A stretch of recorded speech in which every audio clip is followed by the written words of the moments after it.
ஆண்டவராகிய இயேசு கிறிஸ்துவின் இனிதான நாமத்தினாலே உங்களை ஒருவரையும் நான் வாழ்த்துகிறேன். இந்த உயிர்ப்பிக்கும் ஆவியானவருடைய சேனல் மூலமாக மீண்டுமாய் உங்களை சந்திப்பதில் நான் மகிழ்ச்சி அடைகிறேன். நாம் ஜெபிக்கலாம். Thank you Holy Spirit. நன்றி இயேசு சுவாமி. பனி போல பெய்யும் பரிசுத்தரே, மழையாக பொழியும் ஆவியே, பனி போல பெய்யும் பரிசுத்தரே, மழையாக பொழியும் ஆவியே, ஆவியே,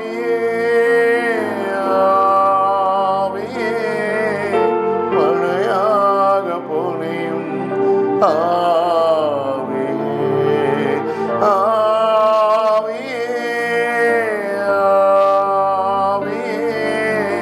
மழையாக பொழியும் ஆவியே, மென்மையானவரே,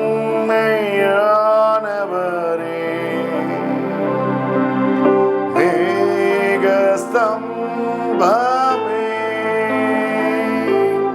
மென்மையானவரே,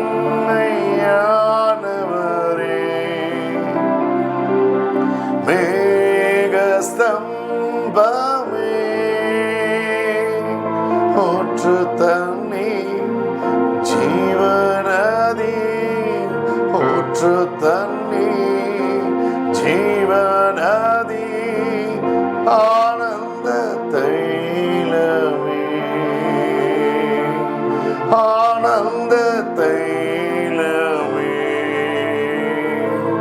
பனி போல பெய்யும் பரிசுத்தரே, மழையாக பொழியும் ஆவியே, பனி போல பெய்யும் பரிசுத்தரே, மழையாக பொழியும் ஆவியே, ஆவியே, ஆவியே, மழையாக பொழியும் ஆவியே, ஆவியே, ஆவியே, மழையாக பொழியும் ஆவியே. எல்லா மகிமைக்கும் கனத்திற்கும் பார்த்துடுங்க. உயிர்ப்பிக்கும் ஆவியானவர் இருந்த நேரத்திலே கிரியை செய்யும்படியா நீ பார்த்து கொண்டு ஒவ்வொருவரையும் ஆசீர்வதிக்கும்படியா ஜெபிக்கிறேன். இயேசுவின் மூலம் கேட்கிறேன் பிதாவே, ஆமென். பிரியமானவர்களை, மீண்டுமாய் உங்களை நான் வாழ்த்துகிறேன். இந்த நாளிலே இயேசு கிறிஸ்து தமது வாயை திறந்து ஜனங்களுக்கு உபதேசித்த அந்த வார்த்தைகளை குறித்து நான் உங்களுக்கு சொல்லுகிறேன். இந்த மத்தேயு 5ஆம் அதிகாரம் மலை பிரசங்கத்தை அனைவரும் அறிந்திருப்பீர்கள். ஆனால் இதில் சின்ன சின்ன காரியங்களை தெளிவுபடுத்தும்படியாய் ஆவியானவர் உணர்த்துகிறது உங்களோடு பேசுகிறேன். அவர் திரளான ஜனங்களுக்கு இதை போதித்தார் என்றுதான் நமக்கு அதிகமாய் போதித்தார்கள். நானும் அப்படித்தான் கேட்டிருந்தேன். ஆனால் அதை தெளிவாய் பார்க்கும் பொழுது அவர் திரளான ஜனங்களுக்கு இந்த மலை பிரசங்கத்தை அவர் போதிக்கவில்லை. அதற்கு பிறகு அந்த திரளான ஜனங்கள் அவரை தேடி வருகிறதை பார்த்து அவர் மலையின் மேல் ஏறி போய்விட்டார். அதற்கு பின் சீசர்கள் மட்டுமே அவர்களை பின்தொடர்ந்தார்கள்.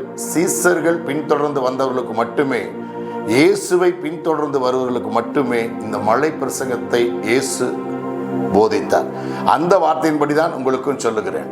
அவர் போதித்த வார்த்தைகளிலே இயேசுவை பின்தொடர்கிறவர்கள், இயேசுவை பின்பற்றுகிறவர்கள், இயேசுவை நேசிக்கிறவர்கள் எப்படி வாழ வேண்டும், எப்படி இருக்க வேண்டும் என்று அந்த மலை பிரசங்கத்தில் 9 குணநலங்களை பற்றி அவர் சொல்லுகிறார். அந்த 9 குணநலங்களிலே அவர் இந்த 9 குணநலங்கள் இருக்கிறவர்கள் மட்டுமே பூரண சற்குணராக முடியும் என்று வேதம் அந்த கடைசி அந்த அதிகாரத்தில் கடைசியிலே குறிப்பிடுகிறார். இந்த நாளிலே முதல் வார்த்தையை அவர் என்ன சொல்லுகிறார்? ஆவியிலே எளிமையுள்ளவர்கள் பாக்கியவான் என்று நமக்கு வேதம் சொல்லுகிறது. அதே வார்த்தையை ஆங்கிலத்தில் படிப்பீர்கள் என்று பார்த்தீர்கள் சொன்னால் புவர் ஸ்பிரிட் என்று சொல்லப்படுகிறது. அது எளிமை அல்ல, ஆவியிலே ஏழ்மை என்று சொல்லப்படுகிறது. ஆவியிலே ஏழ்மை உள்ளவர்கள் பாக்கியவான்கள், அவர்களுக்கு பரலோக ராஜ்யம் என்று குறிப்பிடப்படுகிறார். அப்படி என்றால் நம்முடைய வாழ்க்கையிலே, நம்முடைய ஆவியிலே ஏழ்மை உள்ளவர்களாக இருக்க வேண்டும் என்று சொல்லுகிறார். எளிமை அல்ல, ஏழ்மை உள்ளவர்களாக இருக்க வேண்டும் என்று சொல்லுகிறார். நம்முடைய ஒவ்வொருவருடைய வாழ்க்கையிலும் அந்த ஏழ்மை காணப்பட வேண்டும் என்று சொல்கிறார். ஏழ்மை என்று சொன்னால் ஒன்றுமில்லாதவர்கள் என்று அர்த்தம்.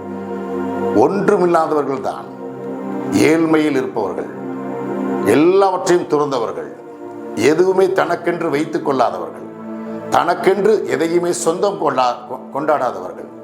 ஏழ்மை என்பது எதுவுமே இல்லாதவர்கள். அப்படித்தான் இயேசு குறிப்பிடுகிறது என்று சொன்னால், அவரை பின்பற்றுகிறவர்கள் ஆவியிலே ஏழ்மையுள்ளவர்களாக இருக்க வேண்டுமா? ஆவியிலே பெருமை வரக்கூடாது, ஆவியிலே ஆணவம் வரக்கூடாது, நான் என்கிற அந்த ஆணவம் வரக்கூடாது என்று கர்த்தர் சொல்லுகிறார். இயேசு குறிப்பிடுகிறது அதுதான்.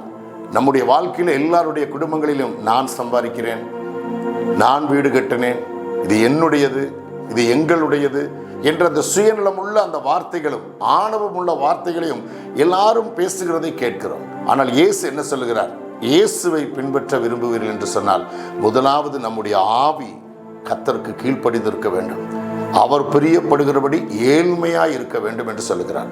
அதில் ஒரு துளி கூட பெருமையோ அகந்தையோ ஆணவங்களோ வராதபடி இருக்க வேண்டும் என்று அவர் விரும்புகிறார்.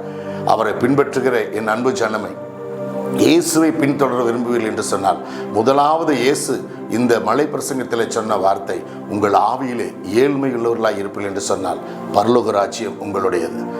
ஏழ்மையாய் இருந்தால் போதும். ஏழ்மையாய் இருந்தாலே நீங்கள் எல்லாரையும் நேசிக்க ஆரம்பித்து விடுவீர்கள், எல்லாரையும் நீங்கள் அரவணைத்து போக ஆரம்பித்து விடுவீர்கள். உங்களுக்கென்று பிரச்சனை ஒன்று வராது, குடும்பத்தில் சண்டை இருக்காது, போராட்டம் இருக்காது. உங்கள் ஆவியிலே நான் தான் சம்பாதிக்கிறேன், நான் கட்டின வீடு, நான் தான் எல்லாமே அப்படிங்கிற அந்த போராட்டத்தை விட்டுவிட்டு உங்கள் ஆவியிலே நான் ஒன்றுமில்லாதவன் என்ற அந்த ஏழ்மை நிலைக்கு நீங்கள் இருக்கும் பொழுது கர்த்தர் உங்களை ஆசீர்வதிக்க ஆரம்பித்து விடுவார். இயேசு அதைத்தான் விரும்புகிறார். அவரை பின்பற்றுகிற ஜனம் ஆவியிலே ஏழ்மையுள்ளவர்களாக இருக்க வேண்டும் என்று விரும்புகிறார்.